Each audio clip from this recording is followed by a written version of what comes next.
আবহাওয়া প্রসঙ্গ, ঢাকা সহ ৮ বিভাগে মাঝারি থেকে ভারী বৃষ্টির পূর্বাভাস দিয়েছে আবহাওয়া অধিদপ্তর। মৌসুমি বায়ুর প্রভাবে কক্সবাজার, পটুয়াখালী সহ উপকূলীয় এলাকায় বৃষ্টি হচ্ছে।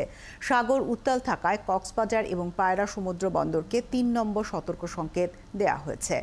আবহাওয়া অধিদপ্তর জানিয়েছে, মৌসুমি বায়ুর প্রভাবে উপকূলীয় এলাকায় বৃষ্টি হচ্ছে। এতে সাগরে জোয়ারের পানি বেড়েছে, আর তাই বঙ্গোপসাগরে মাছ ধরার নৌকা এবং ট্রলারগুলোকে পরবর্তী নির্দেশ না দেওয়া পর্যন্ত উপকূলের কাছাকাছি এসে সাবধানে চলাচল করতে বলা হয়েছে। পূর্বাভাসে আরও বলা হয়েছে, রংপুর, রাজশাহী, ময়মনসিংহ, ঢাকা, খুলনা, বরিশাল, চট্টগ্রাম এবং সিলেট বিভাগের অধিকাংশ জায়গায় অস্থায়ীভাবে দমকা হাওয়াসহ হালকা থেকে মাঝারি ধরনের বজ্রসহ বৃষ্টি হতে পারে। এদিকে সাগরের পানি বাড়ায় কক্সবাজার উপকূলের প্রায় ৫০,০০০ মানুষ পানিবন্দী হয়ে পড়েছে।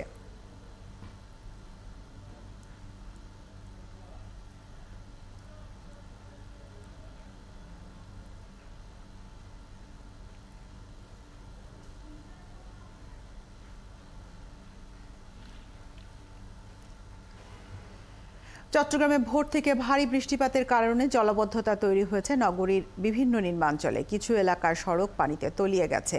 ভারী বৃষ্টিপাতের কারণে বদ্দারহাট, মুরাদপুর, চকবাজার, বাকলিয়া, প্রবর্তক মোড় সহ বিভিন্ন জায়গায় জলাবদ্ধতা তৈরি হওয়ায় সড়কে যান চলাচলের বিঘ্ন সৃষ্টি হয়েছে। এতে দুর্ভোগে পড়েছেন অফিস যাত্রী, দূরপথের যাত্রীরা। পতেঙ্গা আবহাওয়া অফিস জানিয়েছে, সকাল ৯টা পর্যন্ত গত ২৪ ঘন্টায় ১১৪.৬ মিলিমিটার বৃষ্টিপাত অব্যাহত রয়েছে।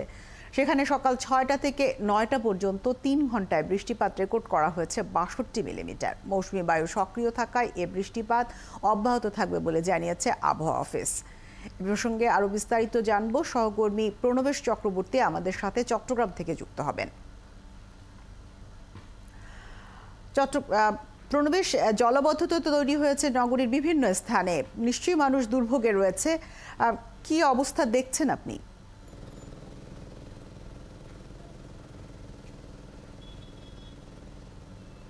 চট্টগ্রামে আজকে ভোর থেকেই যে বৃষ্টিপাত হচ্ছে,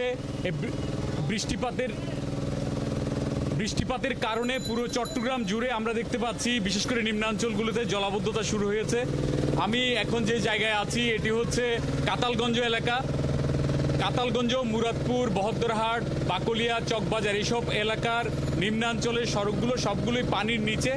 সাধারণ মানুষ যারা সকালে অফিস যাত্রী ছিলেন কিংবা যারা সকালে ব্যবসা প্রতিষ্ঠান খোলার জন্য এসছেন, যাদের বাসাবাড়ি নিচতলায়, এইসব মানুষের ভোগান্তির অন্ত নেই। আমরা দেখতে পাচ্ছি যে দূর দূরান্ত থেকে যারা আসছেন তারা কিন্তু সহজ যান সেগুলো দিয়ে আসতে পারছেন না। অনেকেই রিক্সা করে জলজটের কারণে কিংবা জলাবদ্ধতার কারণে তারা রিক্সা করে আসছেন।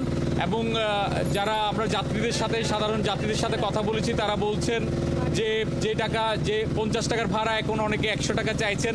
সিএনজি সেগুলো অনেক বেশি ভাড়া চাইছে। আর সাধারণ মানুষের এখানে ভোগান্তির কথা শেষ করা যাবে না।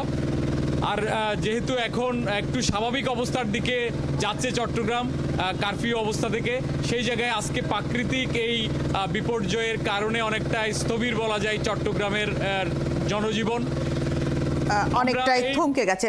প্রণবেশ, যদি জানতে চাই আপনার কাছে, যে আমরা জানি যে চট্টগ্রামে বৃষ্টি মানে শুধুমাত্র জলাবদ্ধতা বিষয়টি তাই নয়, তার সঙ্গে পাহাড় ধস বা এই ধরনের ঘটনা আমরা এর আগেও শুনেছি। সেরকম কোনো শঙ্কার খবর রয়েছে কিনা? রান্নাবান্না করতে বিশেষ করে আছে, সবগুলোতে পানি উঠে যাওয়ায় তারা ব্যবসা প্রতিষ্ঠান খুলতে পারছে না। আর যারা বিশেষ করে চায়ের দোকানি বা ছোট ছোট দোকান চালান, তারা বলছেন আজকে তাদের আয় বন্ধই বলা চলে। তারা তাদের ব্যবসা প্রতিষ্ঠান, যারা ক্ষুদে ব্যবসায়ী, তারা তাদের প্রতিষ্ঠানগুলো খুলতে পারছেন না। রিক্সাওয়ালারা বলছেন তারা স্বাভাবিক সময়ে যে ভাড়া পান বা যে যাত্রী পান সেটি আজকে পাচ্ছেন না। তবে অনেকেই বেশি ভাড়া চাইছেন, এটিও ঠিক। আর যারা অনেককেই দেখেছি যে অ্যাম্বুলেন্স, বিশেষ করে যারা রোগী নিয়ে যাচ্ছে, সেই অ্যাম্বুলেন্সগুলো জলের কারণে, জলাবদ্ধতার কারণে আটকে যাচ্ছে, স্টার্ট বন্ধ হয়ে যাচ্ছে, সেটি আমরা দেখতে পেয়েছি। চট্টগ্রামে জলাবদ্ধতার প্রকল্প যেটি, চলছে প্রায় 10,000 কোটি টাকার, সেটির সুফল এখনো পায়নি বলে মনে করছে এখানকার সাধারণ মানুষ।